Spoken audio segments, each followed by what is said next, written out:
I didn't mean to be dopey.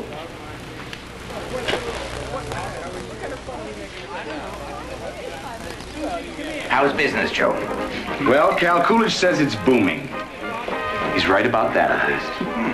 How's about giving a fella in dire need of it a good hot tip on the market? FBO. Never heard of it. It's the movie company you were messing about with a while back. Film booking offices. Daddy? Rosemary made a mistake again, but I apologize. That's my girl. You get an alley-oop for that. Ready? Alley-oop!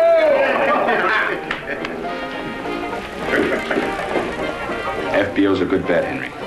Runs in my mind, there's a bit of a shaky structure there, Joe. It's getting bolstered up. Is it? I bought it. The stock. The company. Excuse me, gentlemen. He bought FBO, and you never breathed a word of it to me, you son of a gun guy.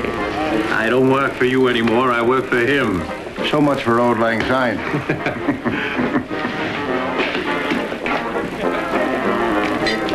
You follow me. I'm not sure this is your best sport, boys. Okay, you're gonna have to teach your brothers how to dance. I think you'll find my name somewhere on your dance card, Burley.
Say uncle. Don't be a dope. Say uncle. Okay, you don't have to say it, as long as you know you beat. Boys, Joe, Jack, stop that this minute. Jack! Come say your goodnights and then straight to bed and no more quarreling. Do you hear? Yes, ma'am.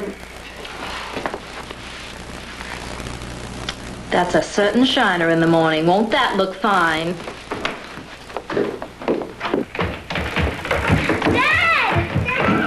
Good night, Rosemary. Night. I love you. Good night, kid. I love you, honey. Night, Dad. Good night, you sweetheart. Say your prayers. Night, Dad. Good night, Joe. Congratulations on your confirmation. Joe?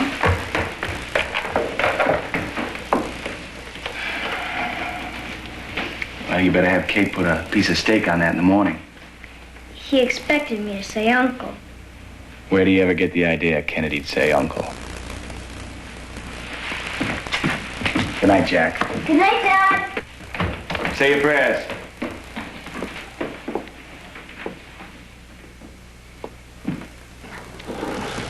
I somehow can't quite picture you as one of them movie magnets, Joe. You know I've always been crazy about the motion picture business, Dad.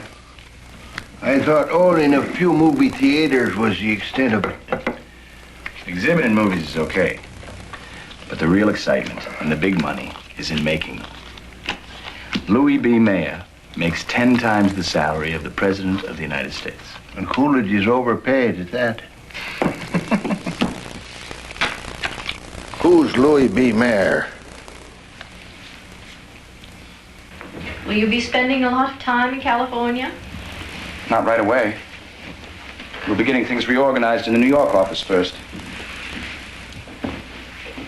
I'll be spending a lot of time in New York. More than usual, you mean? Uh-huh. Maybe we should move down there. Who? Us. You, me, the kids, the whole shebang. Are you serious?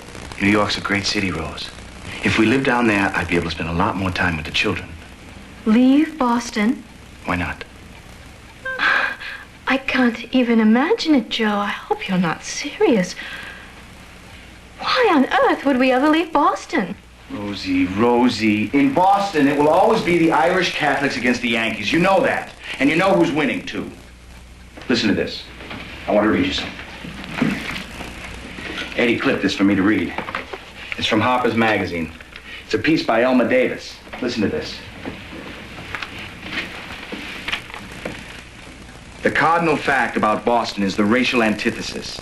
A city built and made famous by the Puritans is chiefly inhabited and almost wholly governed by the Irish, while the enfeebled descendants of the Puritans retain most of the money and all the social prestige, in the main ignoring and despising the newcomers whom they cannot resist. Newcomers. That's us, Rosie. Our grandfathers walked off the boat 75 years ago, and we're still newcomers. In Boston, we'll always be on the outside looking in with our mick noses pressed up against the glass and wishing we'd been invited to the party. Joe, you're a very successful and wealthy man at a very young age. Isn't that winning? No, not yet. We're going to the party, Rosie.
Sorry to make you come out, pal. I know you'll make it worth my while. Yeah, I don't believe you've met Miss Winthrop. Cora, say hello to Eddie. He's my right hand. Always knows what my left is doing. How do you do? Pleasure. How was the show? Terrific. Wasn't it, Cora? Marvelous. The best part was meeting Mr. Jolson. I took her backstage to meet Al. I'll have this off first thing in the morning. I'm taking a run up to Boston for a couple of days. I have a christening to put in an appearance at. What do you want me to tell Barney Baruch when next he calls, which will be imminent? Tell him it sounds good, but I need a few days to think about it. I'll give you a call when I get out there. Pleasure meeting you, miss. Have a good trip. Thanks, Eddie. You're taking a trip? Yeah. Didn't I mention it? Not yet, darling. California. Thought I mentioned it. How long does it take to get to California? 3 days. I've never been to California. I've only been out there once. You don't strike me as the motion picture business sort of person at all. It's a long way from the banking business, isn't it? No business is a long way from the banking business, kiddo. Will I hear from you when you get back? Of course you will. What'd you think? I think I won't hear from you when you get back.